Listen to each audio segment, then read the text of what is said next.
Hello everyone and welcome to C3 Panel. This is a comic book review and discussion podcast, and I'm joined today by Irina Richards. She's a comic artist and illustrator and educator. Her practice aims to challenge the boundaries and perception of the comics format. Her work is inspired by history, heritage, poetry, and life experiences. Her most recent published works include The Witch Hair, a collection of manga-style comics based on Welsh folklore. As an artist educator, she has been teaching comics workshop for over 10 years. She's also enthusiastic about comics and love introducing her new audiences to this dynamic art form. How are you doing today? I'm very well, thank you. Thank you for having me. Cool. So let's get to talking about the book that we're going to be discussing. It's Weeaboo by Alissa M. Sallah, lettered by Susie Lee, and it's published by Oni Press. It's their senior year of high school, and three friends are preparing for a big anime convention happening after graduation. Even though they've known each other for years, they're finding out that that reality isn't like a cartoon, and that people grow up and sometimes apart. This is a story about appropriation, identity, and what it means to change. So when I contacted you about being a guest on the podcast, I offered you selections of titles to review. What stood out about this one that made you want to? I think it's just this kind of connection to the culture itself and the scene, because I was part of that scene back when it's just started gaining momentum in the UK. So I was, as a child, as a teenager, as a young person, I was a weeaboo, I was a weeb, Yeah. I enjoyed anime, I enjoyed manga, I enjoyed drawing. So it's something that I knew immediately I could really relate to. Okay, that's interesting. It's kind of a bit different to kind of my kind of experience growing up. I mean, I was a big fan of like the more Marvel type superhero comics, and I was never kind of that one to go to conventions and stuff like that. So that's quite interesting. That's one of the things that grabbed you. So our three protagonists are Danny, James, and Maya, and basically it's a coming of age story about their friendship. And I'm guessing one of the main themes, like for me at least, that grabbed me was that it's how they're using cosplay and anime and kind of Japanese culture to try on different masks to discover what identity they're comfortable in. Is that something that you'd agree with, and does that kind of match up with kind of your experience of the scene as you was growing up? Yes, I think so. What really kind of struck me about the three characters in the book is that they really live parallel lives, if you like. It's their normal life when they go to school, when they interact with their families, where they have disagreements and so on. And there's this parallel life in which they write fan fiction, in which they dress up as their favorite characters. They reimagine their identities, as you said. And that's, again, this is something that really matched my kind of experience of being in the scene. So I found that book really really truthful and reflecting that really accurately. Yeah, and I think you should also bear saying this. It's I wouldn't say it's a period piece, but it happens at a certain.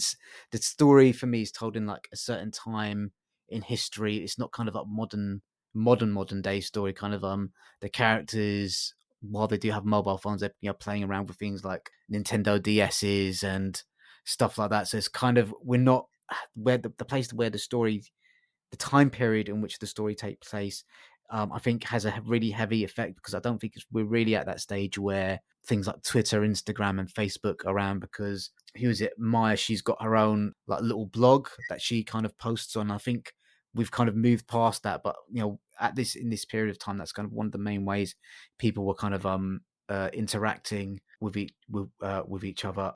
I think that one of the questions I wanted to ask you is that it's a fairly beefy book. It's like 300 pages, and we get, I think, an equal amount of time with each of the characters. Which of the characters' story kind of spoke to you the most? I would like to say James. Yeah, So James is, shall I tell more about yeah. the Tell a character? bit about the So characters. he Yeah, is one of the three main characters, and he's friends with Danny, who is known as Dan, and Maya. And James is really struggling with his place in life, in the scene, almost like he's expected to act a certain way, but he ends up acting a completely different way. He feels like he's wasting his life. He doesn't really achieve anything at school. He doesn't get good grades. So, my understanding from the background is that he is of a mixed background. So, I Yeah. think he has an Asian parent and a European or a white parent. And I think it's this conflict that is kind of obvious throughout the book with James and also with his sister, that they are really struggling to fit into the society and kind of live up to the expectations of society, of how they should behave, what they should talk like, and so on. And it's just kind of trying to find the right niche, if you like, to just be in that kind of scene as well. So it's almost like he's expected to kind of be into certain things, but his family, one other theme is that his family actually disapproves of his interests of being a cosplayer, watching anime, and so on. But he just finds, I think it's his inner freedom. That's how he expresses himself. One thing that really made me relate to James, and the reason, one of the reasons why I really could sympathize with that character, is quite early in the book. There's a scene of James leaving his house and walking, and he puts some music on, puts headphones on, and he starts listening to music, and he literally grows like wings, angel's wings.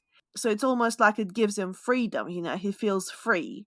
And then at the end of the story, when he leaves for the convention, again we see the wings again, but this time he kind of sheds them, that you can see feathers flying behind him. So I found that quite a visual sort of metaphor for freedom, and I found that quite striking. Yeah, I think James's arc probably resonated with me the most out of all three of the characters as well. Kind of like that sense of like parental pressure to achieve like academically, I think is quite apparent where in James's life, and kind of dealing with parental disappointment and stuff like that is also something that I've had to kind of cope with as well. So we've got James and we've got Maya. She is I believe the story takes place in America. She's a African American teenage girl, and for me, she's kind of main impetus, or the main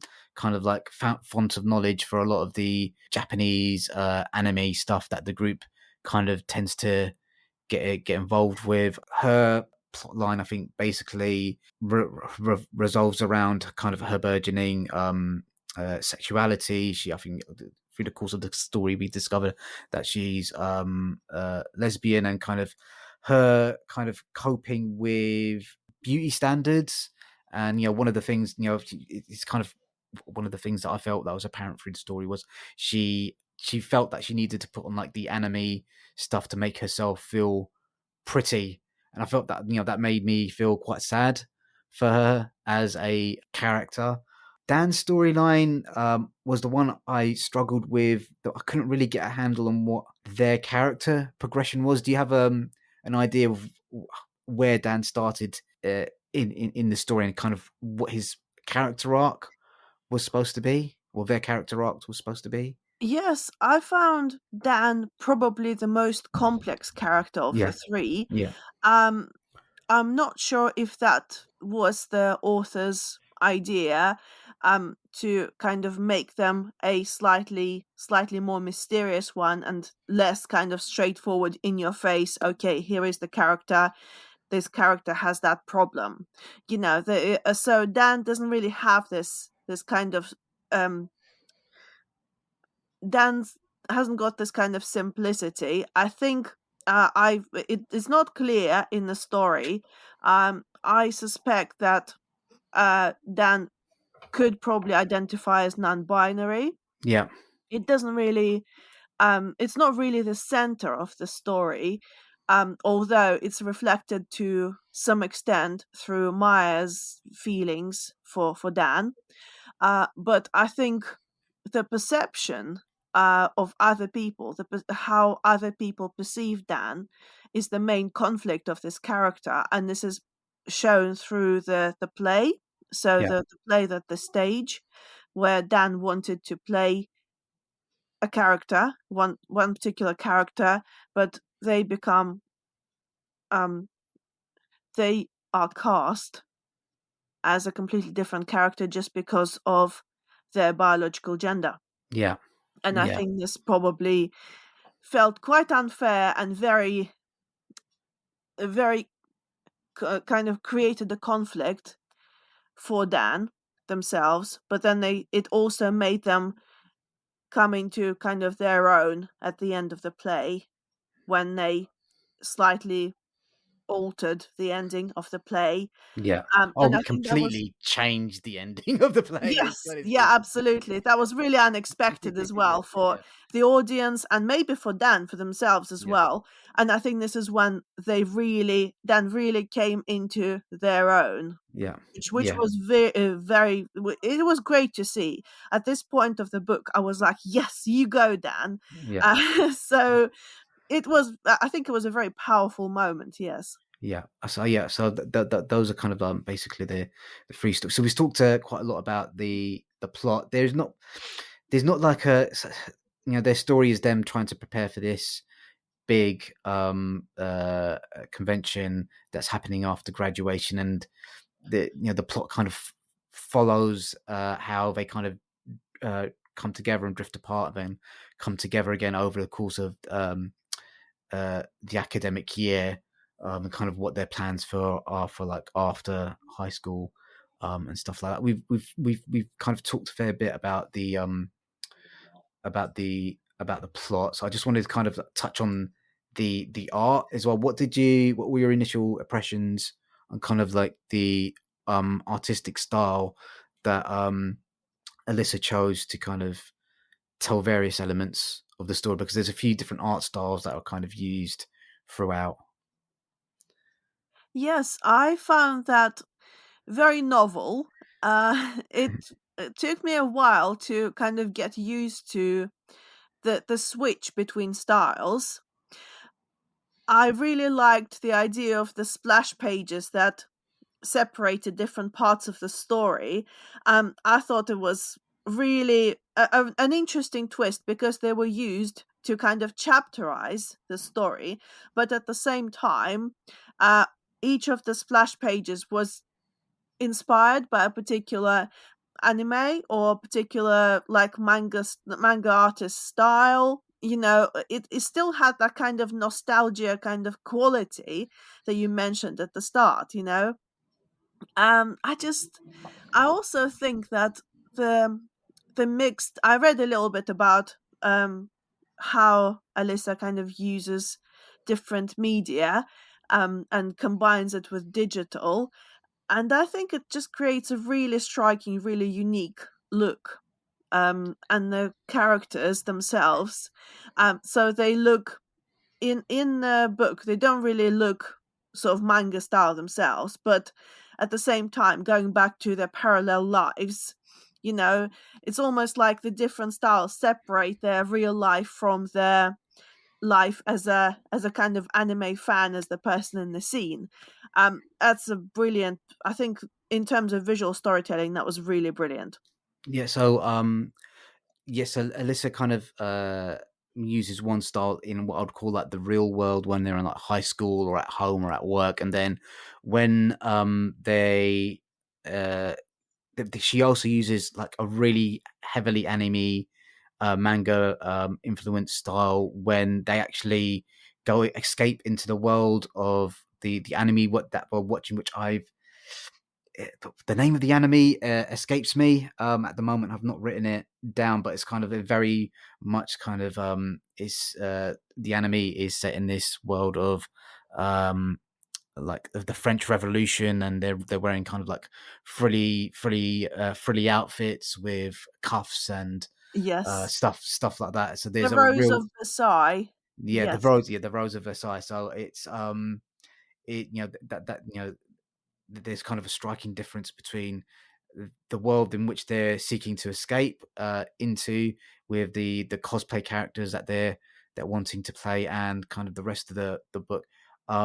One of the interesting choices I found Alissa made was the use of like coloring between those two, the coloring and like the line work between those two worlds, because a lot of the real world coloring is kind of like, I wouldn't say pastel, but it's definitely watercolored, Yes. and kind of sort of like painterly. You can kind of like see, you can almost see in some of the panels, kind of the paintbrush being, leaving an effect on the page, whereas opposed to the anime world, where it's like the colors are, how do you describe? I wouldn't say bolder, but uh there's like maybe a gaudiness to They're some of more the, defined, yeah, yes. they're more defined, and you can definitely tell that there's kind of a separation. And I think the color, um, the way that the she draws the characters in the anime world is also much different to when they're in kind of the real world as well. There's kind of, especially with the eyes, and I feel like the characters were also slightly more thickly inked as well, to kind of like capture that.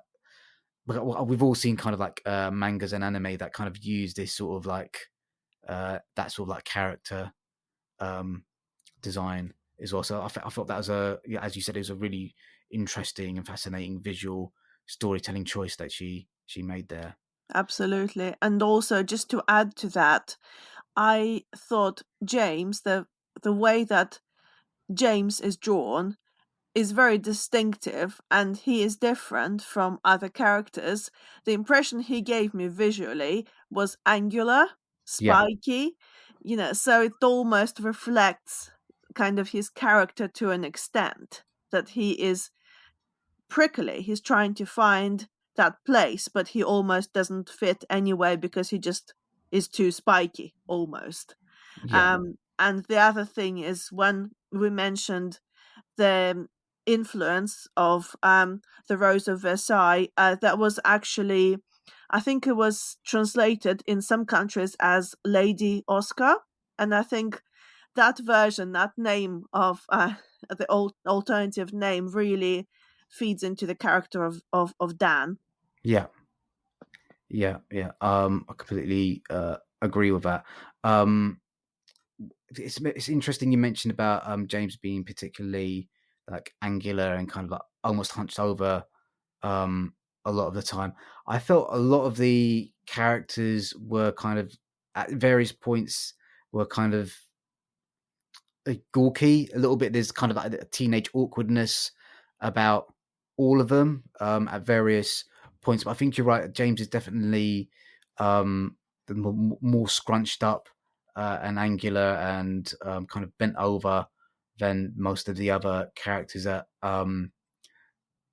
maybe stride through the world of the comic a little bit more confidently um, than he does. So there's, definitely kind of interesting storytelling choices there. One of the other things that I liked about the book as well is the way that they um, when the characters are coming to like a resolution, she does tend to use very much kind of these heavily manga influenced angles. Kind of, there's one page that I'm looking at the moment, which I believe it's page 45, where Danny's making the decision to become the hero Oscar, and that's, for me, that's like a very typical of like a manga angle that you'd see in a lot of stories from that era. Absolutely. Yes, the visual references to manga style are pretty constant, and I think it was done on on purpose Yeah, to ensure that people who people maybe like me, who grew up with this scene, they can instantly recognize it. they Yeah. can see the references and say, "Oh yes, I see why. I see why it's told like this." So it's a really good. I think it's a very appropriate storytelling technique. The visual storytelling and telling technique. Yeah, so I agree with that.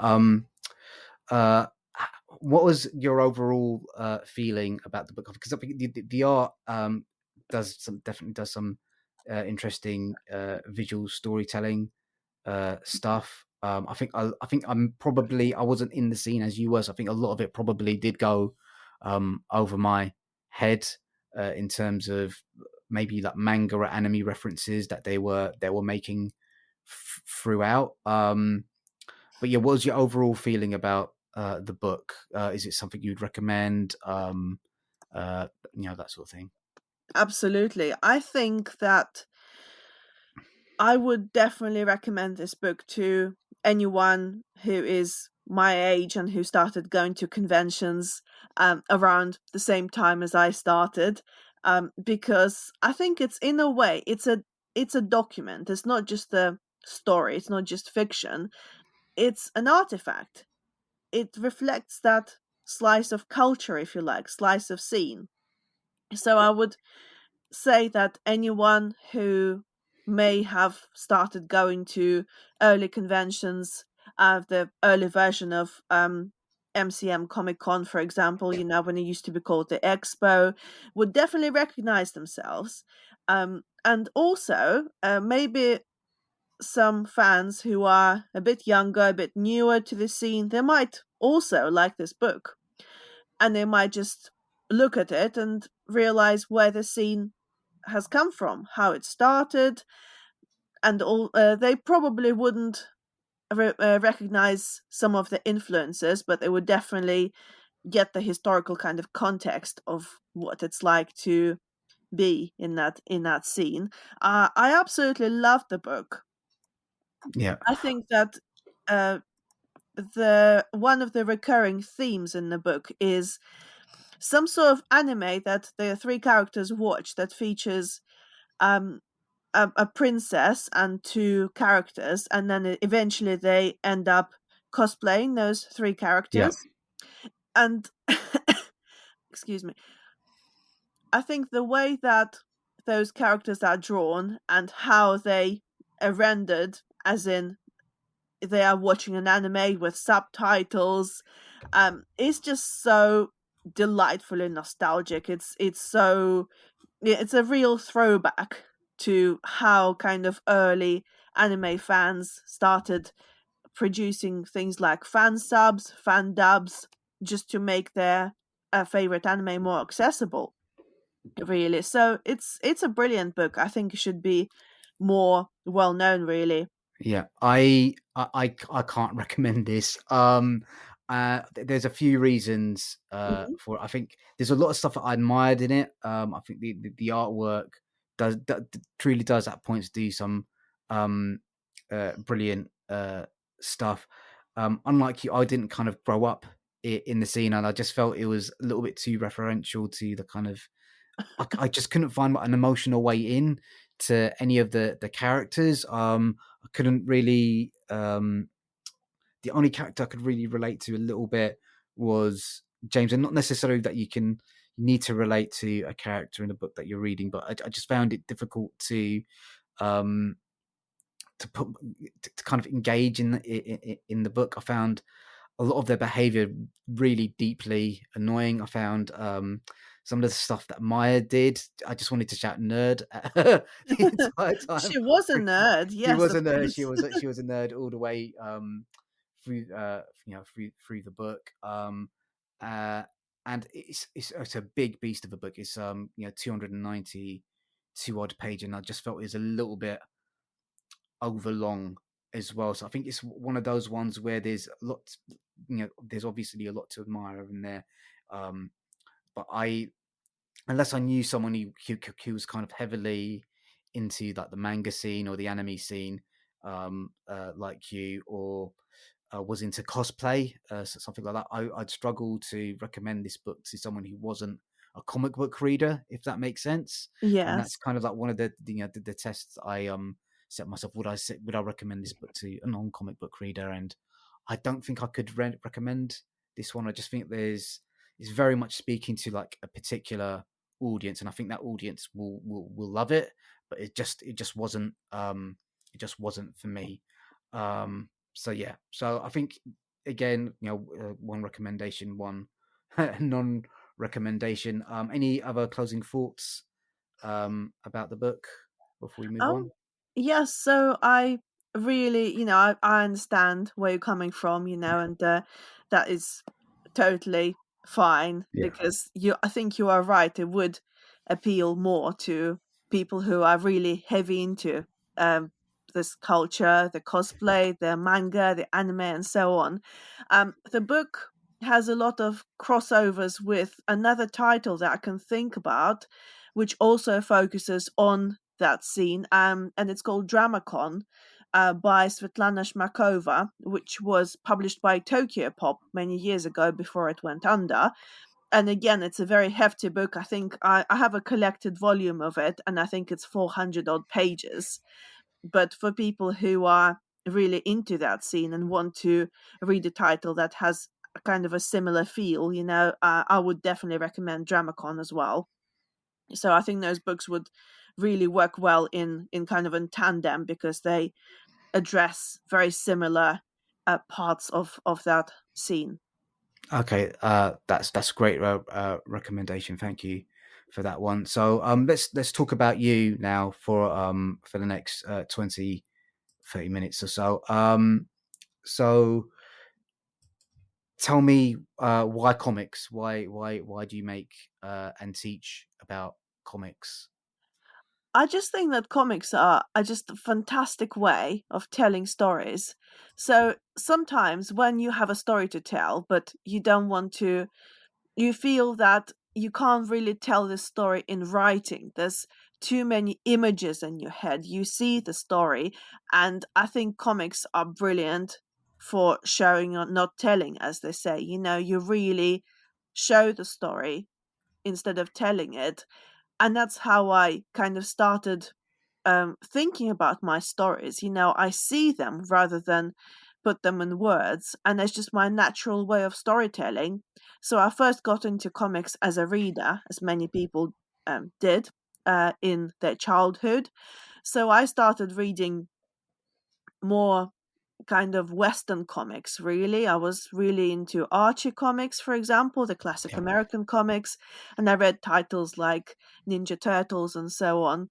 And then when I discovered anime and manga, I just realized that was my thing.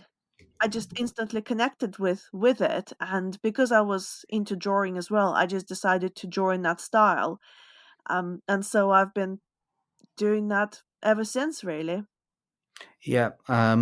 So what was kind of like the first manga that made you realize, all right, this is this type of comic book is my thing? What was the kind of first title series of titles that made you kind of like fall in love with that particular style of comic? I think, as many people around my age, really, it all started with Sailor Moon.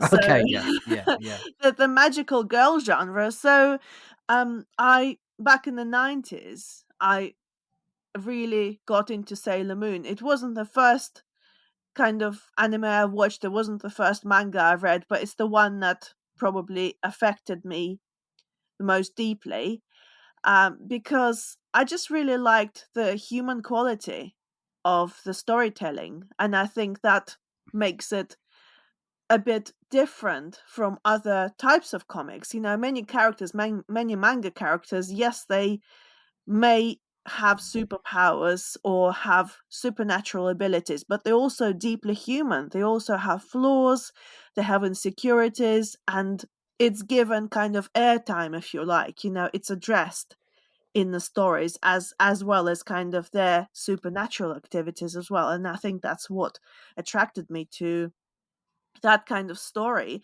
And of course, the magical girl storyline, I think, tied in with the whole girl power thing, and Oh as a yeah, of course. Yeah, yeah, yeah, absolutely. As a female, I felt that I was represented.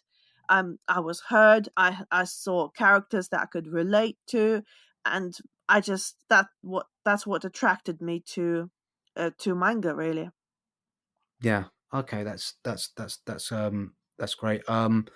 So you mentioned you decided to start drawing in that style after falling in love with kind of Japanese comics, manga, anime. Do you want to talk a little bit about what your creative process is? And by that, I mean, do you create comics using analog or digital tools? Do you still use paper? And when you are creating, where do you do that? Is that at home? Is it at studio? Do you sit at a desk underneath a tree? Kind of what tools are you using there? Oh yes, I really wish I had a desk under a tree. That would be awesome. I've just moved house actually, so I literally have boxes everywhere, and all Yeah. my art stuff is still in half in boxes. So I normally create at home.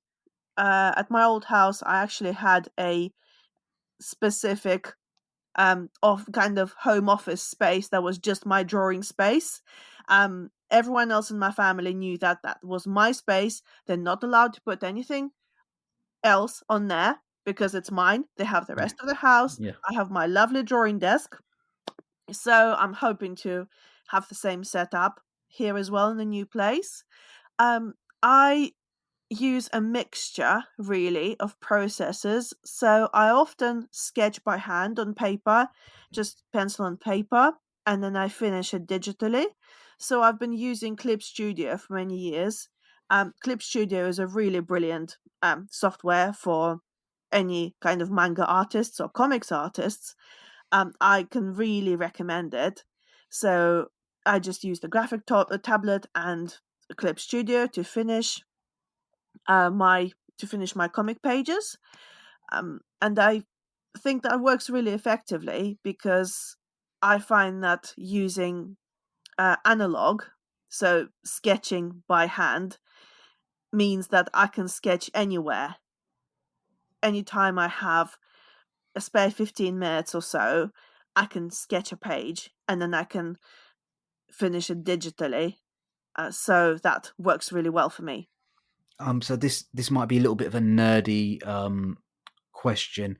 When you are kind of finishing things off digitally, do you kind of do things like create your own brushes and stuff like that, or do you kind of very much rely on the tools that are already kind of out there, or do you kind of download different paintbrush packs and that sort of thing?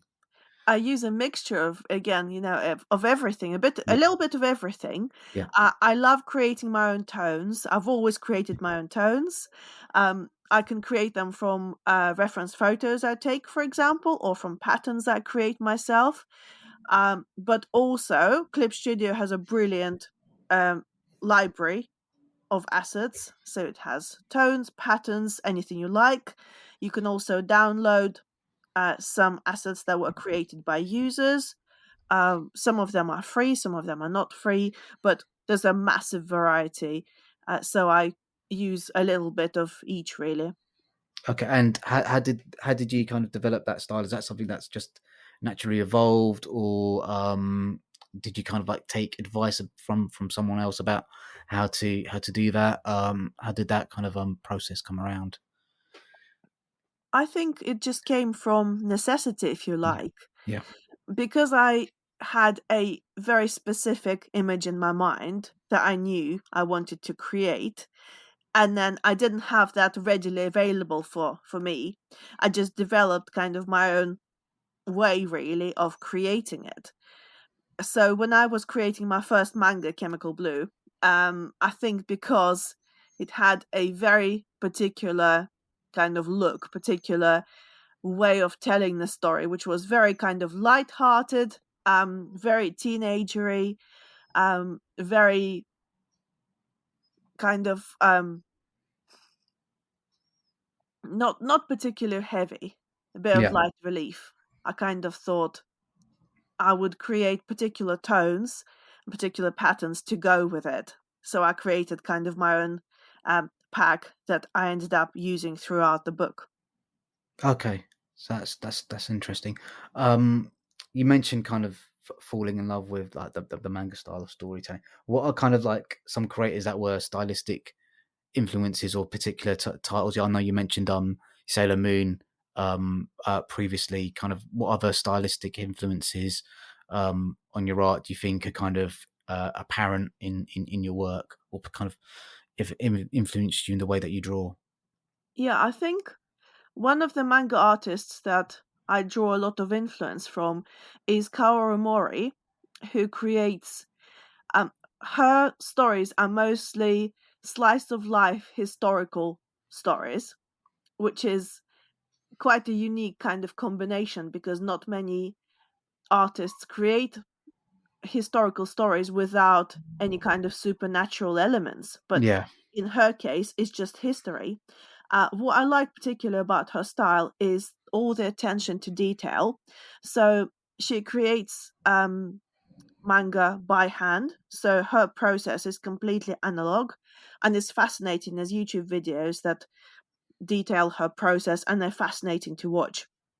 There's so much detail. So one of her manga is centered around some kind of um, culture based in, I think, South Asia, where they have fantastic costumes, and the details of the costumes are breathtaking, and all the details of the kind of houses, the carpets they have there, the textiles are breathtaking. And also, I am quite influenced by the kind of retro shoujo manga or girls manga. So I'm thinking the 70s, the 80s. They also have a particular style that at the moment looks almost antique, you know? yeah, If we yeah. go back to, again, we mentioned Lady Oscar earlier or The Rose of Versailles, and things, titles like Glass Mask, they have this particular shoujo look, so something that would appeal to girls, to a kind of a girl audience. And I think I kind of absorbed some of those influences in my own art as well.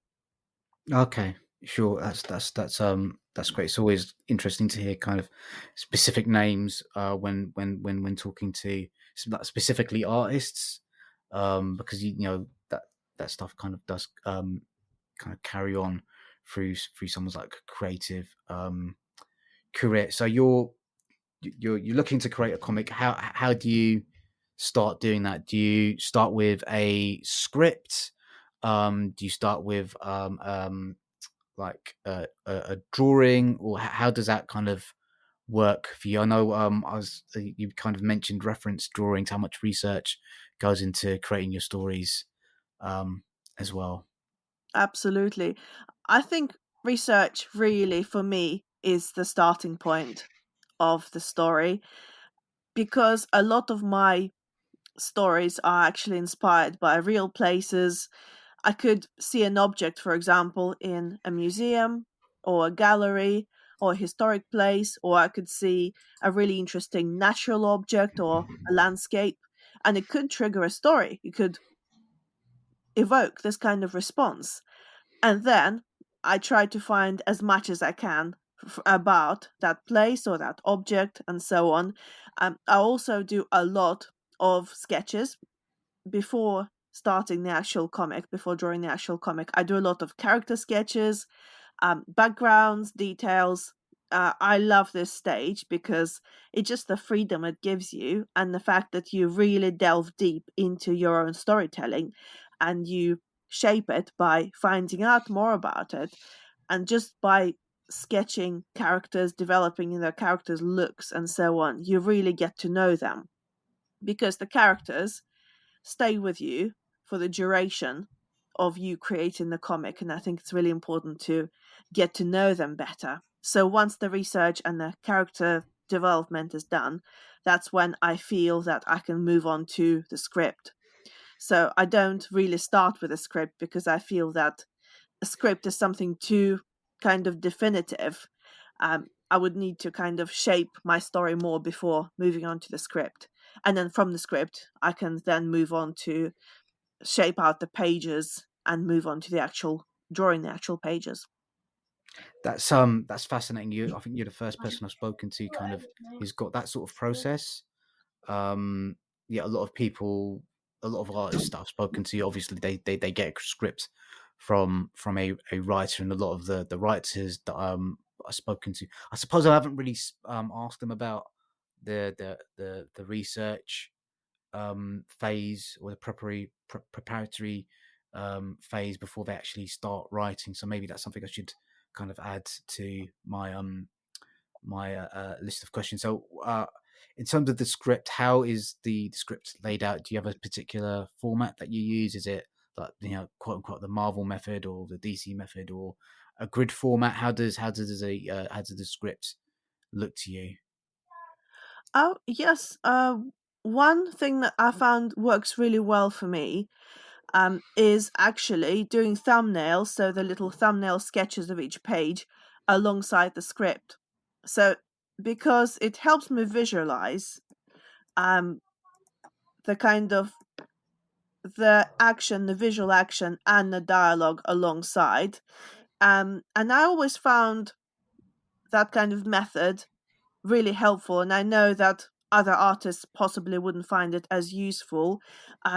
So when I was reading about the works of the likes of Will Eisner, Jack Kirby, I think they used that kind of method as well, and it initially came from the times when the big so the comics companies like the big two, Marvel and DC, they had an artist and a writer working alongside each other.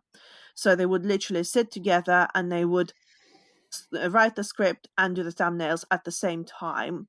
Because I am both the writer and the artist, I feel that this kind of method really helps me fulfill both roles, if you like. So that, Okay. yeah. Yeah, I mean, I do write comics, and one of the things I do finds help me is I will actually, if I say there's like 5 panels on the page, I will actually draw 5 panels on the page, and then what I'll do is I'll try and actually do really basic lettering jobs just to see if I've put too much dialogue on the page, and it's Oh, yeah. covering. So that, that's one of the things that I tend to do. But I've heard like the thumbnailing thing. A lot of people I've spoken to use that process um, as well. So I've asked you about your stylistic influences. What type of stories are you interested in telling, and are there any specific themes that you've seen um, emerge over and over again in the types of stories that you tell? Yes, it's very common when you hear that authors create stories that they like to read Yeah. themselves. And I think in my case, that's very true. So, from quite an early age, as well as being into manga and anime, I was always into fantasy. So, I was really into kind of historical fantasy, especially something that relates to kind of early medieval period. And because the written sources and reliable sources from those times are not very numerous, I think that's why it's so inspiring to so many authors, because there's freedom there, freedom of interpretation, if you like. So I think the references to historical places and events and different time periods really resurface in my own work all the time.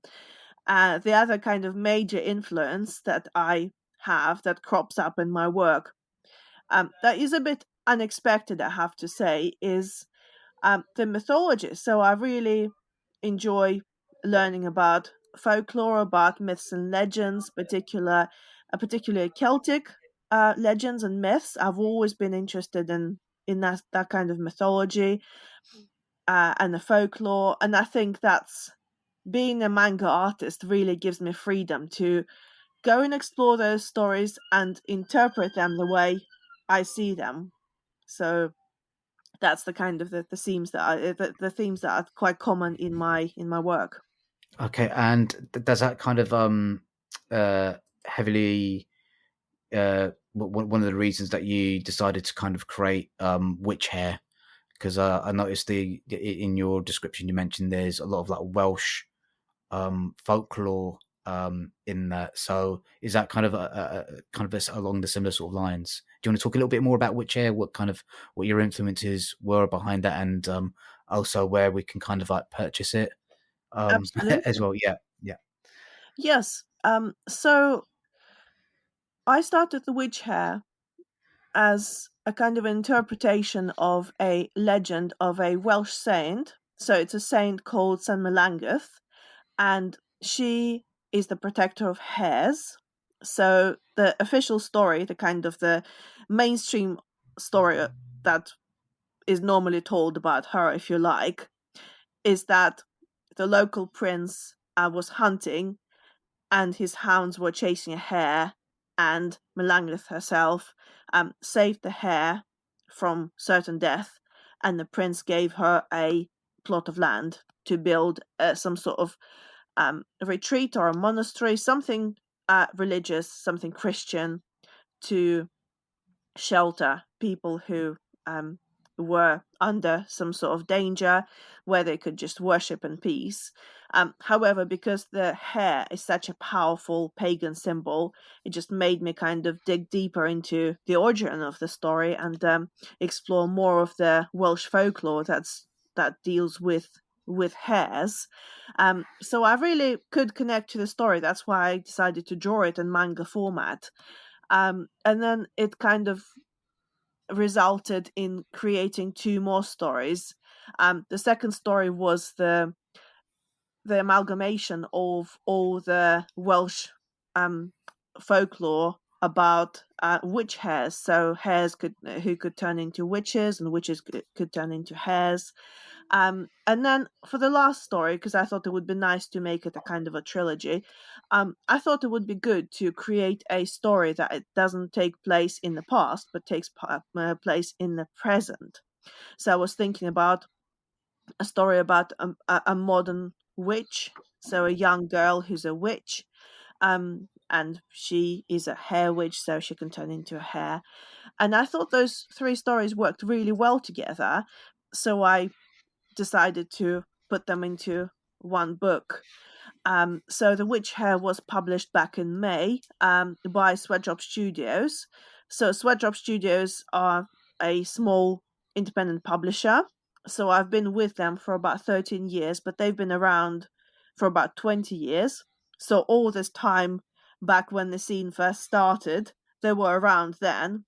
And they initially decided to support the kind of UK manga artists. So, you know, those artists who are from the UK and who create comics that are influenced by manga. okay, So, the best place to buy the witch hair from is probably directly from Sweatdrop Studios website, because you would be supporting a small business, and that's always good. yeah, Otherwise, it's available from the likes of Amazon and Waterstones and so on. okay. That's great. What else did I want to ask you before I go into my um uh closing uh questions? Yeah, so you kind of mentioned that the Witcher is kind of it's a comic book containing kind of free stories. Have you developed a preference between long form and short form storytelling at all? Yes, actually, The Witch Hair is my first try of a short form Yeah. manga, and I have to say I've really enjoyed creating that kind of shorter stories, shorter self-contained stories, but they work together because they have a common theme. Before that, the stories I created, so I'm thinking about Chemical Blue, volume 1 and 2, they are very, very long form. Yeah. And I think that in an ideal world, I would definitely have a preference for the long form because it gives you more freedom to really develop the story, to get to know the characters, to say everything you wanted to say in the story. However, in reality, because my time is quite limited and my resources and my energy and so on, the short form is definitely it's more rewarding, I think, because you create something self-contained, and at the end of it you have a finished product, you have a finished book that you can be proud of. So I think I will probably create more short form comics in the future. Yeah. Yeah, and kind of just following on from that kind of, you write and you draw yourself. Uh, how do you feel about like collaborating? Is that something, because a lot of the times that creating comics is a collaborative um process. Is that something that you've engaged in the past, and is that something that you enjoy, or is there kind of do you prefer to kind of be able to kind of be the director and the actor and the sound guy and all those other sort of things when you're kind of like having full control of a creative um project? I enjoy both. Yeah. I really enjoy collaborating, so I have collaborated before. Of course, when I create comics for someone else, for a client, that's a completely different process from when I am all the roles. So I've recently created a few short comics for the Magic Torch comics, and that had its advantages because the script was done for me, the references were done for me. All I had to do was draw. So it was it was rewarding, it was enjoyable, but of course it's not my story, it's someone else's story. And similarly, I was working with a performer and poet called Weeaboo who wrote her own poetry, and I changed her poems into comic format. That also was it was good. It was a good process. However, when I want to have the total ownership of the story and just tell it the way I want, I think I prefer to work completely on my own. But I do enjoy collaboration. It's always good. Okay. So I'm gonna go into my uh closing questions now. So I mean, it is a closing question, but it's quite a big one. What does success look like for you? As an artist, I think Yeah, success. yeah. I mean, you can take that as a wide or as a narrow question, Mhm. as you like. So some people have interpreted that question as kind of just in life, Yeah, or just specifically as a comic book artist. that's a very wide question. Yeah. Yeah, yeah, yeah. I think personally, for me, as an artist, as a creator, success means being able to create the stories that I want to tell, because I know that later on in life there are stories that I would regret being left untold. So I think for me, if I tell all the stories that I want to tell and hopefully find audiences to read those stories and maybe to relate to them and to find something of their own in the stories, then I think I would consider myself successful. Okay, that's great. Have you started going to Comic Cons again?